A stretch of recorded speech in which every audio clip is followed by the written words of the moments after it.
Nahmaduhu wa nasta'inuhu wa nastaghfiruh wa na'udzu billahi min syururi anfusina min sayyiati a'malina man yahdihillahu fala mudhillalah wa man yudlil fala hadiyalah. Asyhadu an la ilaha illallah wahdahu la syarikalah wa asyhadu anna Muhammadan abduhu wa rasuluhul ladzi la nabiyya wa la rasula ba'dah. Allahumma sholli wa sallim wa barik ala Muhammad wa ala alihi wa sahbihi wa man tabi'ahum bi ihsan amma ba'd. Surat Al-Ahzab surat 33 ayat 59.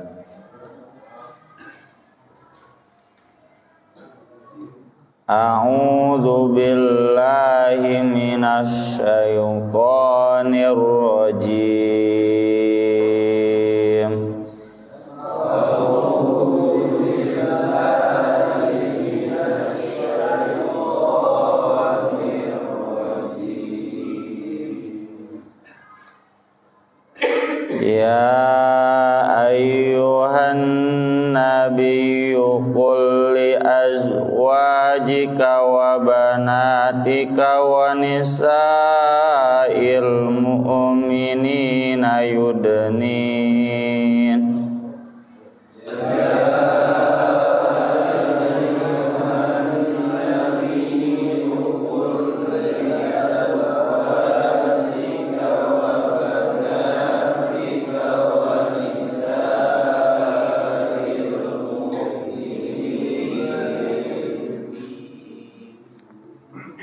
yudnina alaihinna min jalabibihin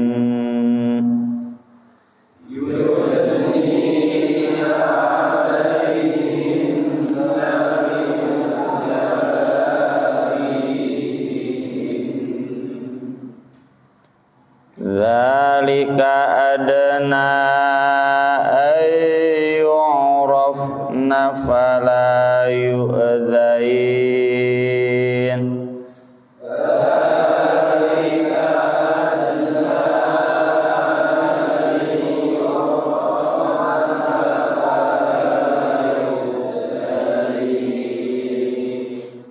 wa kana Allahu ghafurur rahima.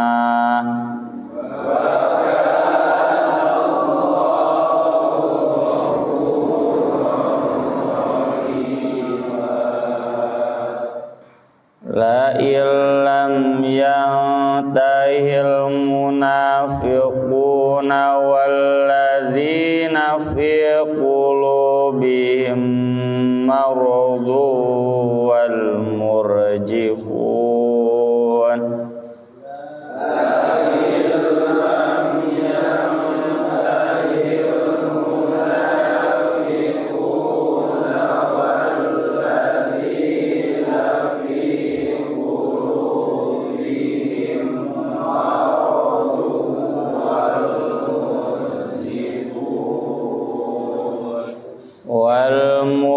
murjifuna fil madinati lanughriyannaka bihim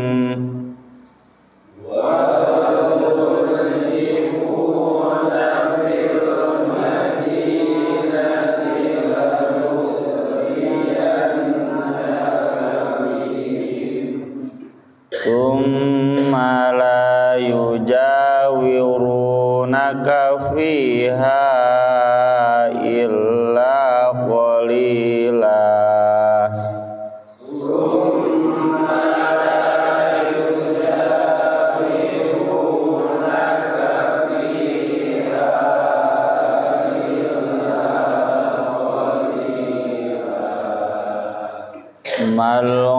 Mal'unina aina ma thuqifu ukhidhu wa qutilu taqtila.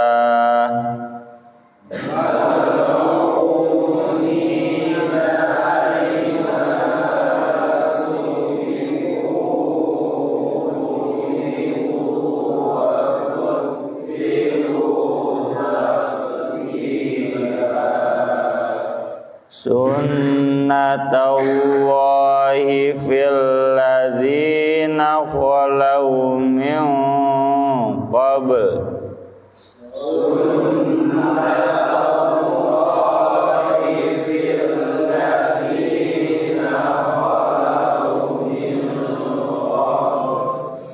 walam tajida li sunnatillahi tabdila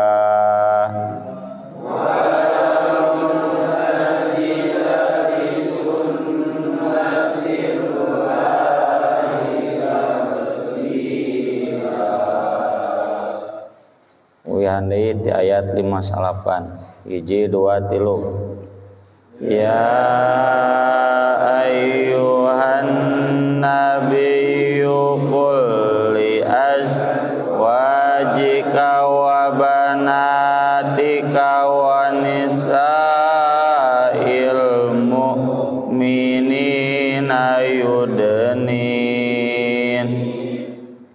yudnina alaihinna min jalabibihin dzalika adna ayyurafna fala yu'dzain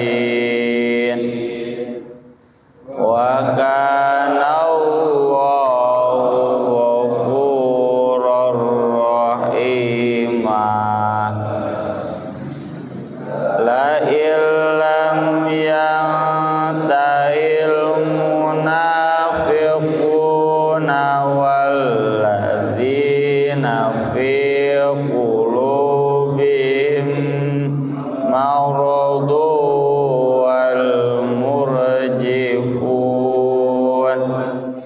wal murjifuna fil madinati lanughriyannaka bihim thumma la yujawirunaka fiha illa qalila mal'unina aina ma tuqifu ukhidhu wa qutilu taqtila sunnatallahi fil ladzina khalau min qabl walam tajida li sunnatillahi tabdila.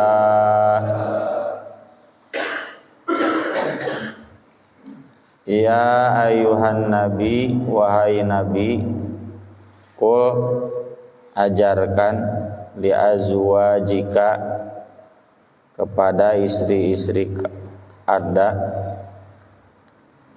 wa banatika dan anak-anak perempuanmu wa nisa'il mu'minin dan kaum perempuan mukminin yudnina hendaklah mereka menjulurkan, melabuhkan, menurunkan, menutupkan alaihinna atas badan mereka min jalabibihinna dari jilbab-jilbab mereka. Zalika hal itu adna lebih dekat, lebih besar peluangnya ayyurafna mereka dikenali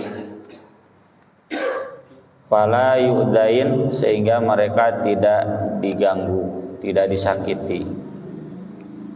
Wa kana Allah dan keadaan Allah ghafurur rahimah Maha Pengampun lagi Maha Pengasih. Di sini urutannya sudah tepat. Ke istri sendiri dulu, lalu anak perempuan, lalu ibu-ibu secara umum. Karena perintahnya harus keluarga diri dulu kan. Ku anfusakum wa ahlikum naro. Nabi SAW sebelum diperintahkan berdakwah terang-terangan kepada seluruh masyarakat jahiliyah, pertama kali disuruh ke keluarganya dulu. Wa angdir ashiratakal aqrabi.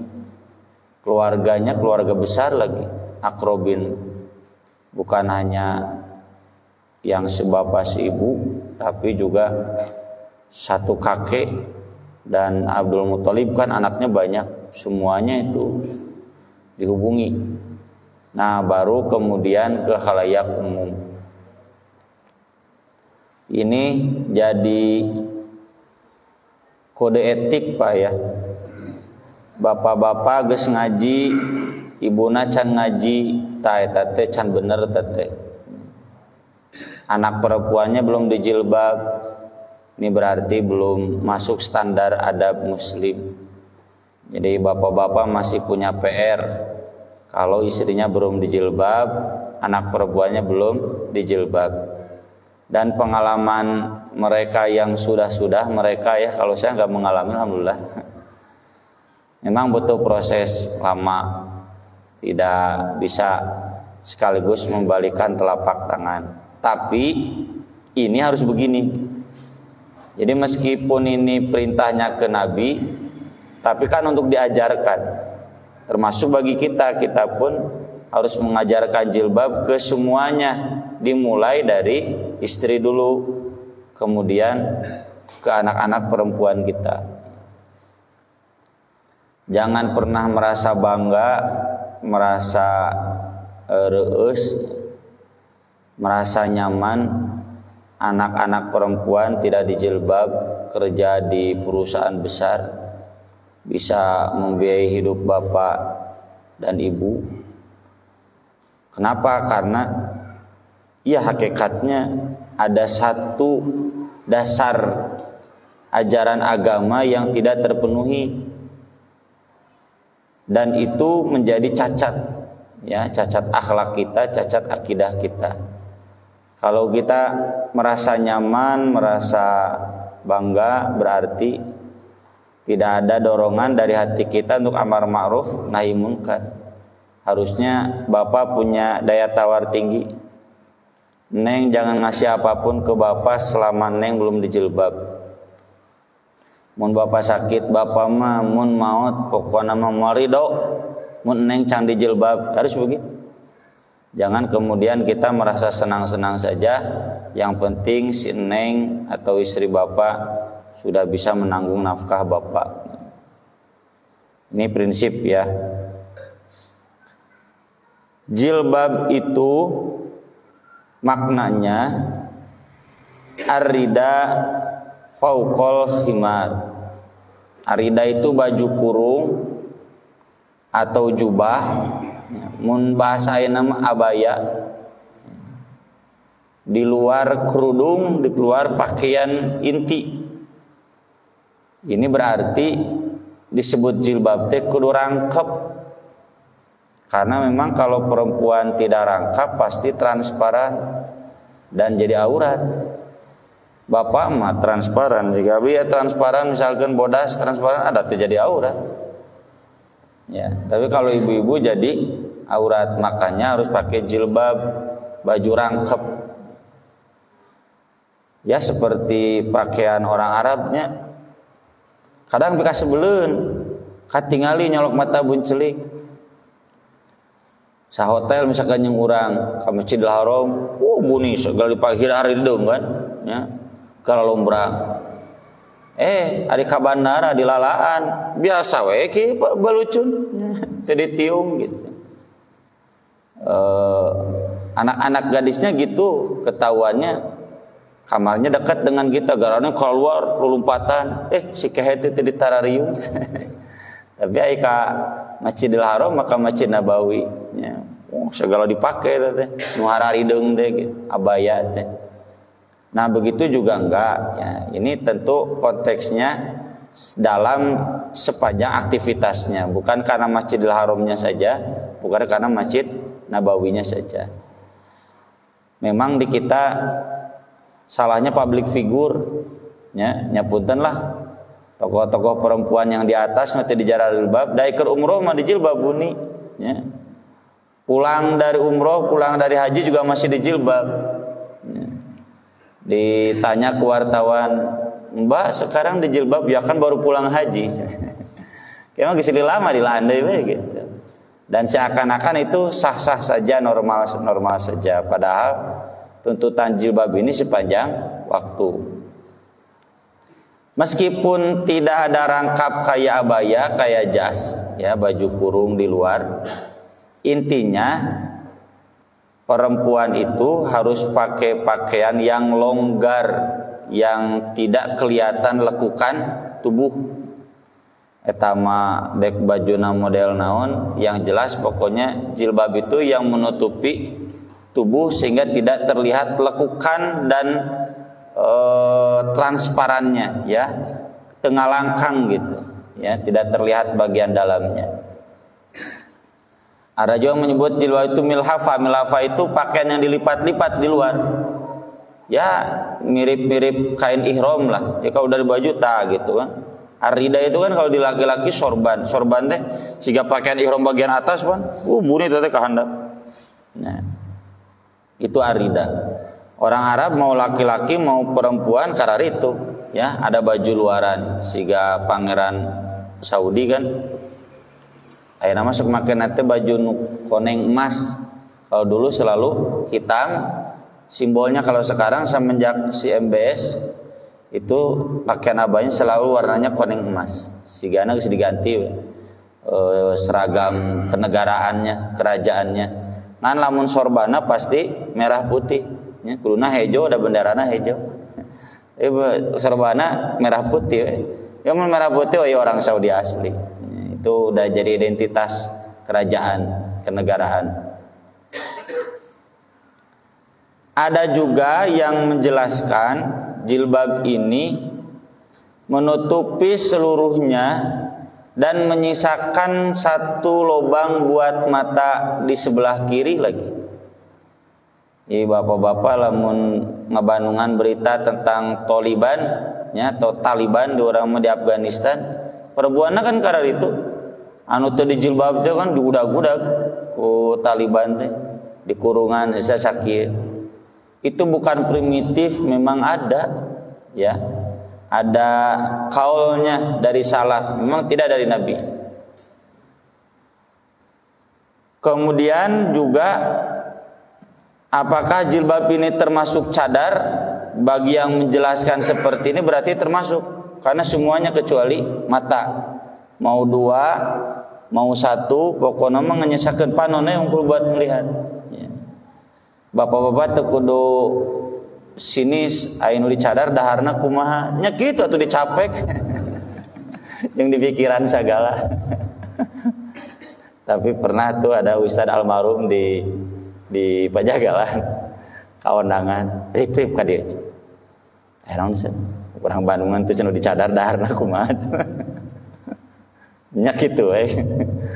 Jadi maksud saya kita jangan sinis, ya. Da aya tuh. Jadi tafsir Ibnu Katsir ge aya bahwa jilbab itu boleh menutupi semuanya kecuali mata sebelah kiri atau mata saja, berarti make cadar atau burqa istilahnya, ya. Lalu bagaimana dengan hadis bahwa kecuali wajah dan telapak tangan? Nah, ini kalau kita buka-bukaan, ya, data dalil, memang Nabi mengatakan itu bahwa perempuan itu harus menutupi seluruh tubuhnya kecuali wajah dan telapak tangan. Tapi para ulama sepakat itu di dalam sholat. Kalau di luar sholat, nah kalau itu mayoritas mengajarkan tutup semua, ada di jilbabmu, ditungtung kepala sampai bawah kecuali mata. Tapi memang sifatnya anjuran. Buktinya di dalam ibadah haji kata Nabi wajah harus terbuka ibu-ibu dan tidak boleh pakai sarung tangan. Nah, jadi dengan adanya kebolehan membuka wajah dan telapak tangan, termasuk di ibadah haji mah harus dibuka wajah dan telapak tangan. Para ulama sepakat bahwa wajah dan telapak tangan itu tidak termasuk aurat perempuan. Tapi juga harus kita akui bahwa banyak ulama salaf, ulama fikih, ya bahkan 4 mazhab menganjurkan perempuan itu sebaiknya hanya terlihat mata saja. Nanti yang bikin kang wajibkeun mah, ya karena yang wajibnya kecuali wajah dan telapak tangan. Nah ini penting saya jelaskan agar bapak-bapak tong sinis deui lamun anu dicadar teh. Wah, cenah teroris teh sok jadi heuri teh. Ya. Justru terorisme anu tak boleh kelakan eta teroris. Menebar teror di tengah-tengah masyarakat. Jadi era urang nu ningalina nya lain maneh nu leumpangna nu nembongkeun. Urang rek tangah teh kau tunggul deui gitu. Tangah aya deui gitu. Jadi aneh era nu nempona lain era nu ditempona gitu. Itu yang terorisme. Urang teh kadang sinis kanu karet itu nu aya penjelasanna di ulama salaf, tapi ari kanu nya boleh kelakan teu sinis gitu. Seharusnya kita fair adil. Yang ini mah ada ayat kalau ulama. Kenapa para ulama menganjurkan? Karena untuk menghindari fitnah. Ngarah ibu-ibu teu loba dangdan. Sok dicadar masih dangdan. Nu di jilbab juga orang, tinggal orang Saudi tahu saromannya apa. Moal loba gaya juga ibu-ibu di Indonesia. Lohor ganti baju, asar ganti baju, maghrib ganti baju. Hiji we si Arab mah hideung we eta 5 waktuanna oge nya. Mulai ada model baju. Nah, itu tujuannya kan perempuan itu khususnya ke masjid enggak boleh dandan. Ya. Dan ini yang sering saya sampaikan ya. Ini di At-Tauhid juga belum nyunah nih ya. Salat berjamaah itu di zaman Nabi bukan hanya bapak-bapak, termasuk ibu-ibu. Pahala 27 kali lipat berjamaah itu bukan untuk bapak-bapak saja, tapi juga untuk ibu-ibu. Cuma bedanya kalau bapak-bapak wajib, kalau ibu-ibu tidak wajib. Kan cenah rumah lebih baik bagi mereka. Kan Nabi menjelaskan rumah lebih baik teh satu agar tidak ikhtilat, pacampur tajigana di atoin mau pacampur dataran lawang hiji ieu teh pati aktif ya. Mata kelawangna minimal kudu aya 2 lawang buat laki-laki dan perempuan. Kayak di Masjidil Haram kan di Masjid Nabawi khos lin nisa nya. Tingali we gambarna gambar tiung, gambar sorban. Bapak kadinya langsung ditengok ku si askar. Haj cenah gitu. Salah asup gitu. Jadi dibedakan. Yang kedua, karena perempuan kalau ke masjid sok hayang nemongkeun dandanan. Dan oleh karena itu kata Nabi, rumah lebih bagus. Kalau ke masjidnya tidak nemongkeun dandanan, silahkan. Makanya kalau di kita kearifan lokalnya pakai mukena. Saya pun ke istri sama. Mun ka masjid teh pake mukena teh bae terus dagis buni. Lain masalah buni nah itu dandanan bajuna. Wah, negara raya wae ibu-ibu moalen teu gaya. Nah, itu kata Aisyah setelah Nabi wafat, seandainya Nabi melihat ibu-ibu hari ini ka masjid dararandan, dah pasti dilarang moal menang ka masjid. Itu maksud rumah lebih baik. Adapun perempuan sholat di masjidnya tetap satu keutamaan ya. Maka saya pun di At-Taubah di beberapa masjid ya, termasuk anak ide di At-Tauhid. Jadi tingali Masjidil Haram, Masjid Nabawi. Zaman Nabi sholat gininya imaman. Mun ana mun karek innalil muttaqina mafaza Allahu akbar. Sahabat nanya, nah cenah Nabi ku pamong teu dibereskeun. Kata Nabi, kan itu ada anak kecil menangis takut memberatkan ibunya. Berarti ibu-ibu ke masjid mawa budak cilik deh gitu. Di urang kan, oh cendah boga budak tidak anggap setan we. Jadi talangge kanu salat, talangge kanu nanaon. Dari dulu begitu. Atau saya sering katakan lamun orang can siga di Jogja, bukan jogo karian wae da. Banyak masjid di Jogja lohor teh jika Jumatan, jika tarawih, ibu-ibu pinuh. Tak dekat sekretariat PW Persis itu ada masjid. Nya masjid umum lah, tapi nya umum lagi kasih buahan Muhammadiyah we. Atau Salafi. Ibu-ibu banyak lohor teh. Bapak-bapak nepikeun ka teras dan pintunya dibagi dua. Ya, makanya ketika nyeting masjid atau bayang sekarang ya seperti yang sekarang terlihat, itu yang namanya hijab teh permanen, gak boleh dibuka. Kecuali Jumatan buka. Ya. Dan hijabnya tertutup. Bahkan jendela di atau bahkan di luarnya bagian ibu-ibu ditutup. Sunblas. Jadi mau katingali keluar, di luar mau katingali ke jero. Buat apa? Itu biar ibu-ibu nyaman sholat berjamaah di masjid. Dan saya sering ajarkan, iya pahala 27 derajat ibu-ibu dek iraha bogan. Padahal ngadengi adan bisa datang tereueuh ke budak. Masjid sudah sedia sekarang. Alhamdulillah. Ibu-ibuna suka masjid ini yang kenapa kemudian ada syarat jilbab itu, salah satunya itu agar ibu-ibu tidak pamer dandanan, karena karakter ibu-ibu itu seperti itu. Dzalika adna ayyurafna fala yudain, itu lebih bagus agar mereka dikenali sehingga tidak diganggu. Dikenali sebagai apa? Sebagai wanita terhormat. Soalnya dah preman atau anu cunihin oge rada kararagok segandek ngaheurian anu di jilbab benar ya. Beda jeung awewe anu memang leupang nage punten nya jiga lonte jiga ublag nya jiga pelacur kan nu bararaong ge resep ngaheurianan jeung resep deui simana teh diheureuyan gitu. Nah, ini untuk membedakan martabat ibu-ibu yang terhormat dan ibu-ibu yang tidak terhormat. Wa kana Allahu ghafurur rahima, Allah Maha Pengampun lagi Maha Penyayang. La illam yang tahi, sungguh jika tidak berhenti al munafikun, orang-orang munafik, walladzina fi qulubihim maradun, dan orang-orang yang dalam hati mereka ada penyakit. Maksud penyakit di sini penyakit jinah.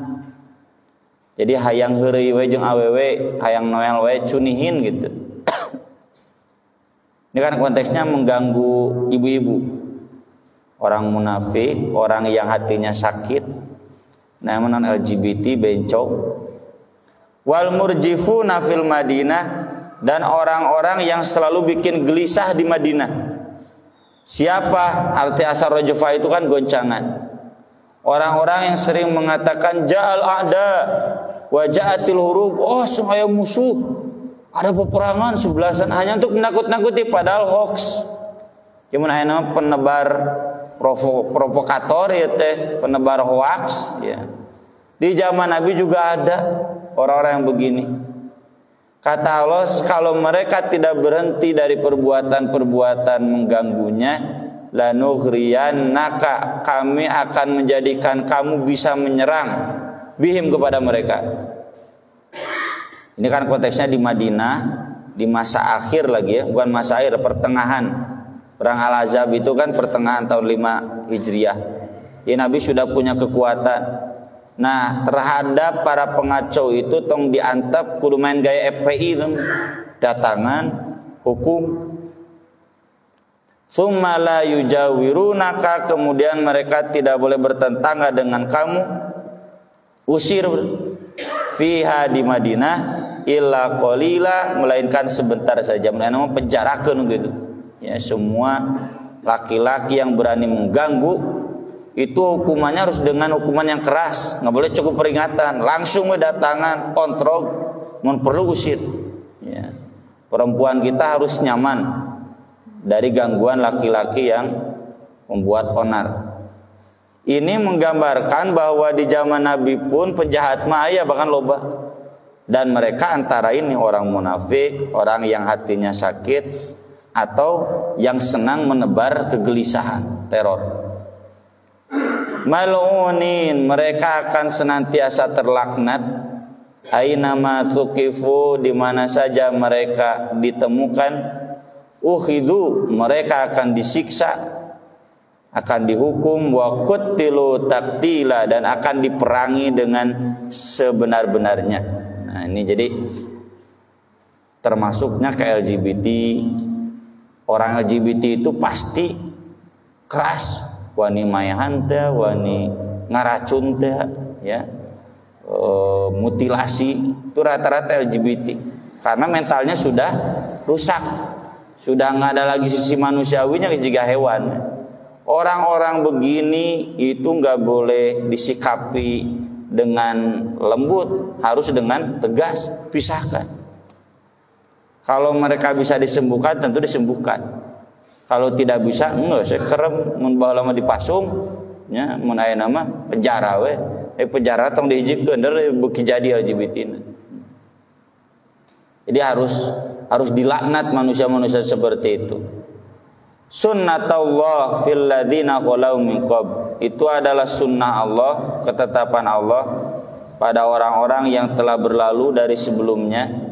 Walang tajida, dan engkau tidak akan pernah mendapatkan li sunnatillah, untuk sunnah Allah, tabdila, yang akan mengganti. Jadi sudah tetap, tidak mungkin berubah. Seperti itu, bahwa perempuan kita harus dijaga akhlaknya, pakaiannya, diarahkan untuk tidak memperlihatkan harta berharga mereka, itu tubuh mereka. Makanya dihadiskan Nabi melaknat nisaun kasiyatun ariyatun, yang berpakaian tapi telanjang, mumilatun mailatun, yang jalannya berlenggak-lenggok.